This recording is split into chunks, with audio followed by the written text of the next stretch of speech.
মিতালি মিতালি সকাল থেকে কি ব্যস্ত? এই যে কি এই যে তুমি দুর্গা ছাতু এনেছো না আজকে? ও এটা তো এনেছিলাম। ফ্রেশ হ্যাঁ, তো সেগুলো আমি মাটিগুলো আগে পরিষ্কার করে নিয়েছি, দিয়ে হলুদ জলে ডুবিয়ে রেখেছি। এরপরে এই দেখো একে একে এটা হাতে ভেঙে, তাও আমি একটু ছুরির সাহায্যে ছোট ছোট করে হাতে করেও কাটা যাচ্ছে। দেখো কত সফট। আর ব্যাপারটা হচ্ছে এটা মেন হচ্ছে এই কুড়িগুলো খেতে বেশি টেস্টি হয়। আমি কুড়ি কুড়ি বেছে বেছে নিয়েছি। হ্যাঁ হ্যাঁ, খুব ভালো লাগছে। মানে এখন আস্তে আস্তে হ্যাঁ। দুর্গাপূজাও সামনে চলে এলো, আর রোদটা উঠছে, তো ওই জন্য এই ছাতুগুলো এই বেশ বছর তো বাজারে পাওয়াই পাওয়া যায় না। যাচ্ছে। হ্যাঁ, বৃষ্টিটা পড়লো না তো ওই জন্য। আর এই দেখো অনেকটা পরিমাণে আলু কেটেছি, কারণ আমাদের বাড়িতে এটা এত পছন্দ করে, আর আলু দিয়ে বেশি খেতে পছন্দ করে। আর এখানে একটা মিডিয়াম সাইজের পেঁয়াজ কুচি করে নিয়েছি। এখানে নিয়েছি সামান্য পরিমাণে পাঁচফোড়ন, স্বাদ মতো নুন। আর তুমি তো জানোই আমি শর্টকাটে রান্না করি, ওই জন্য জিরে ধনে আর সামান্য পরিমাণে গরম মশলা দিয়ে একবারে গুঁড়ি নিয়েছি। আর এখানে আছে হলুদ গুঁড়ো, আর যতটা পরিমাণে তেল লাগবে, সর্ষের তেলে এই রান্নাটা হবে, নাহলে জমবে না। তো চলো ঝটপট করে নিচ্ছি। আর বেশ গরম গরম করে, আর সঙ্গে কাঁচা লঙ্কাও দেবো, দাঁড়াও কাঁচা লঙ্কাটা ধুয়ে আনি। তো ততক্ষণ এগুলো প্রথমে আমি এখানে দিয়ে দিচ্ছি সর্ষের তেল। তেলটা গরম হয়ে এসেছে, এরপরে এর মধ্যে দিয়ে দেবো সামান্য পরিমাণে পাঁচফোড়ন। তেলের মধ্যে পাঁচফোড়নটা একদম খুব সুন্দর গন্ধ বেরিয়ে এসেছে। তো এর মধ্যে আমি দিয়ে দেবো কুচনো পেঁয়াজ। পেঁয়াজটা বেশ একদম লাল লাল করে ভাজা হয়েছে, দেখছো কালারটা, দেখেছো? দারুণ কালার এসেছে, গন্ধ যা ছাড়ছে না। হ্যাঁ, এরপরে এই যে জল থেকে ছেঁকে নেব, একদম হলুদ জলে ভিজিয়ে রেখেছিলাম পরিষ্কার করে, 3 বা 4 বার করে ধুয়ে নিয়েছি। এবার জলটাকে ভালো করে নিংড়ে নেব, কারণ অনেক মানে স্পঞ্জের মতো হয় না, স্পঞ্জের মতো করে জলটা টেনে নেব। ওই জন্য জলটা আমি ভালো করে ছেঁকে নিয়ে, আর এই যে এর মধ্যে দিয়ে দেবো, একদম বেশ লাল লাল করে এটাকেও ভালো করে ভাজবো।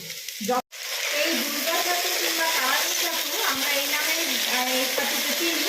তো আপনারা কী নামে চেনেন এই ছাতুটাকে অবশ্যই কমেন্টে জানাবেন। এই ছাতুগুলো একদম ভালো করে এরকম পেঁয়াজের সাথে লাল লাল করে একটু ভেজে নেব।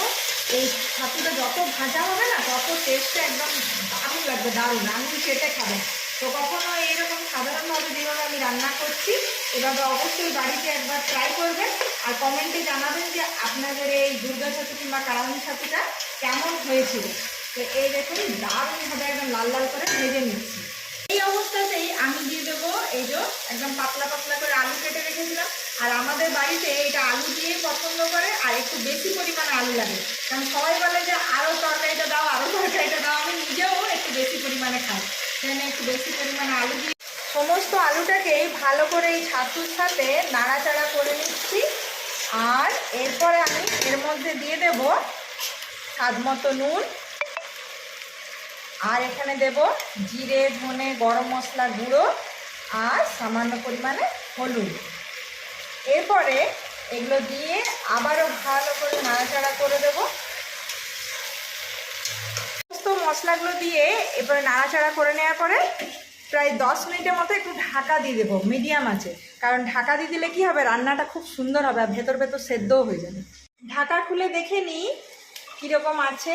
এই তো আলুর থেকে আর ছাতুর থেকে একটু হালকা হালকা জল বেরিয়েছে, আর বেশ ভাজা ভাজা হয়েছে। তো এখন আমি দেব এর মধ্যে সামান্য পরিমাণে জল।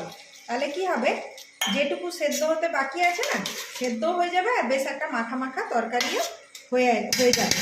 তো এই দেখুন এর মধ্যে আমি দিয়ে দেবো এরপরে গোটা গোটা কাঁচা লঙ্কা, কারণ আপনাদেরকে আগেও বলেছি আমার প্রত্যেকটা ভিডিওতে, আমি লঙ্কা বাটা কিংবা লঙ্কা কুচি চিড়ে কিছুই দিই না, কারণ আমার বাড়িতে বাচ্চা আছে, আর বাচ্চারাও যাতে খেতে পারে সমস্ত সবজি তরকারি, সেই জন্য আমার এই ব্যবস্থা। তো আরও 2 মিনিটের জন্য আমি ঢাকা দিয়ে দেবো, তারপরে আমার ছাতু রান্না রেডি হয়ে গেল। তাহলে দারুণ গন্ধ বেরিয়ে গেছে গো। তাহলে দিয়ে দাও আমাকে, তাড়াতাড়ি দিয়ে দাও, ভাত দিয়ে দাও। আর কিছু তো আজকে বানানো হয়নি। আরে আর কিছু লাগবে না, শুধু এইটার ভাত দিয়ে দাও, এইটাই আমি ওই জন্য এনেছি। আচ্ছা দাও দাও দাও দাও, এইটা ভাতটা হয়ে গেছে। ভাতও পুরো গরম, আমি গরম খেতে পারি। ওইটা আমি জানতাম, তারপরে এটা যখনই রান্না হচ্ছে না, আমি তখনই বুঝেছি যে তুমি আজকে মানে আর কিচ্ছু করতেই দিবে না। না করতে দিবে না, না ঝট করে দিয়ে দাও। চলো দিয়ে দি গরম গরম ভাত, একদম ধোয়া ওটা ভাত, আর এরপরে সঙ্গে দুর্গা ছাতু, জাস্ট জমে গেল। হ্যাঁ একদম জমে যাচ্ছে। লঙ্কা দিই, একটা লঙ্কা দিয়ে দাও। বাহ, দারুণ দারুণ। সঙ্গে তুমি কিছু একটা দিবেই না। হ্যাঁ, কারণ একদম ফাঁকা লাগছে না থালাটা, তো আজকে তো কিছু বানাতেই দিলে না, আমার এইটাতেই হবে, আচার আমার না খেলেও হবে। তো একটু আচার দিয়ে দিই। একটু সামান্য আচার দিচ্ছ। হ্যাঁ, কেমন বাহ, লাগছে বলো? মিক্স আচার ভালো লাগবে তো খেতে। এবার ছাতুটা টেস্ট করে বলো কেমন লাগছে।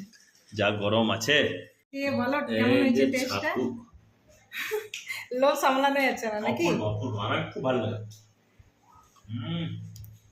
এটা একদম পিওরলি প্রাকৃতিক জিনিস না। হ্যাঁ, আর এই দুর্গাপূজার আগেটায় হয়, পুরো দুর্গাপূজার ওই জন্য এটার নাম সময়টাতেও দুর্গা পাওয়া ছাতু। যায়, তাই না? ওই জন্য হ্যাঁ নামটাই দিয়ে দিয়েছে দুর্গা দুর্গা ছাতু।